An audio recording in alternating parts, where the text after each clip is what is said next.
Rumah saya ada kolah kecil yang sering diguna untuk mandi biasa. Soalannya, bolehkah saya mandi wajib menggunakan air takungan yang tidak cukup 2 kolah? Dia kata rumah dia ada kolah lah. Untuk mandi biasa lah. Bukan jenis masuk dalam kolah. Nah, rumah orang biasa-biasa. Kalau rumah orang luar biasa, ada kolam. Nah, kalau kita lalu kat Jalan Duta tu, rumah dia kita nampak ada payung. Lalu sebuah ada payung. Lalu sebuah ada payung. Maksudnya apa ada payung tu? Ada pool. Ada kolam renang. Betul tak? Tapi kalau dulu kat rumah kita nampak payung juga. Tapi jual pasal malam. Payung pasal minggu. Baik, kolah kecil. Bolehkah kita mandi hadas? Kita mandi junub. Yang tidak cukup 2 kolah. Baik. 2 kolah ni banyak mana? 2 kullah. Ejaan asal Arab. Kullah. Qaf lam ta marbutah. Kullah ini ialah seekor kambing yang diisi air. Zaman dulu susah bekas air ni. Senang sekarang banyak DIY. Dulu bekas isi air, dia semelih kambing, dia ambil isi apa semua, kulit tu dia jahit balik. Kepala dia buang, dia buat kat tudung. Kat kepala tu buah tudung. Masuk air dalam, buah atas belakang jalan. Musafir bawa air. Jadi dalam kitab Al-Um Imam Syafi'i, 2 kullah itu 5 ekor kambing. 5 ekor kambing. 2 kullah itu. Jadi kalau ukuran sekarang, kena ada leger. Leger minyak tar. Ini panggil benda? Drum. Berangin cakap orang putih. Orang Terengganu panggil leger. Hok tu apa selendar, minyak selendar tu kan? Hok tinggi ni. Ton drum. Bahasa orang putih kok. Dia leger. Orang Terengganu panggil leger. Dia lebih kurang 4 inci daripada mulutnya itu, penuh air itulah 2 kolah. Lebih kurang gitulah. Baik. Kalau air kita tak sampai 2 kolah, boleh tak kita mandi wajib? Kalau air kita tak sampai 2 kolah, boleh tak kita ambil wuduk? Boleh tak kita mandi haid, mandi nipah dan sebagainya? Baik. Air tak sampai 2 kolah, air dalam beledi. Ada orang kolah, ada setengah rumah, dia buh beseng. Buka paik, dia bawa, faham tak lagi? Tengah rumah dia pakai shower. Tak jenis tadah. Ada tadah beledi, ada tadah tong. Lepas tu cedok lah, faham? Jadi kalau pakai cedok mandi gitu boleh mandi junub ke tak? Jawabnya boleh. Walaupun duduk dalam cawan. Faham?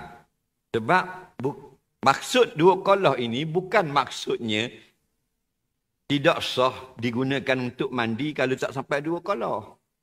Maksud 2 kolah ini ialah kalau jatuh najis, 2 kolah dan lebih, air itu tidak ada perubahan, boleh guna.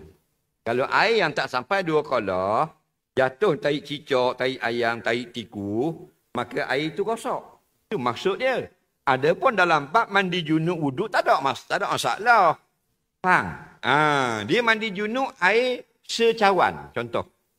Air secawan, tapi dia pandai, dia mandi junub semua rata. Sah tak? Bini dia pula lagi pandai, dia mandi air sesudu. Contoh. Air sesudu tapi rata sekalian badan. Sah tak? Kena faham maksudnya. Yang kawan tu mandi air 1 trailer tapi tak rata. Sah tak? Tu kena faham. Jadi tak kira airmu 2 kolah ke, 1 baldi ke, boleh mandi junub. Ya syaratnya sailalul ma' ala jami'il badani biniyah. Ratakan air sekalian badan ada niat. Cuma kalau kita air tu tak sampai 2 kolah, dia nak mandi hadas, dia pergi masuk dalam kolah. Dia pergi masuk dalam kolah tu, dia pun keluar air itu mustakmal. Nampak? Bila mustakmal tidak ada kekuatan. Ini bersumber daripada hadis Nabi SAW kata, Al-ma' iza balagal kullatain lam yahmil khabas. Air itu bila tak sampai 2 kolah, bila sampai 2 kolah atau lebih, maka dia kuat menolak kotoran. Jadi tak ada masalah. Air biasa yang kita kecek, mandi junub, ambil lah. Mandi. Niat betul-betul biar rata. Kemudian kalau kita tengah mandi, air badan kita merecik masuk dalam kolah tu. Macam mana kira? Ramai orang dia faham, bila merecik masuk, dalam kolah pula jadi mustakmal. Faham? Itu salah. Itu fatwa orang awam. Fatwa ulama, yang merecik dari badan awak itu mustakmal. Tapi bila masuk dalam kolah percikan itu, dia tidak menjadikan air dalam kolah itu mustakmal. Kalau Syekh Daud Fatani sebut depan kitab Jawahirus Saniyah. Ya, dia kata salah sangka orang awam, air percik daripada badan masa mandi atau wuduk, masuk dalam beseng, air dalam beseng pun jadi mustakmal. Itu salah. Salah faham orang awam. Faham lagi? Sebab tu orang kadang-kadang dia nak mandi, kolah dia kecek, dia mandi junub tepi pintu. Takut ngecik masuk tu. Kalau bengong. Faham lagi? Pasal dia tak talaki dengan guru tu. Ambil dengan kawan-kawan. Soalan seterusnya.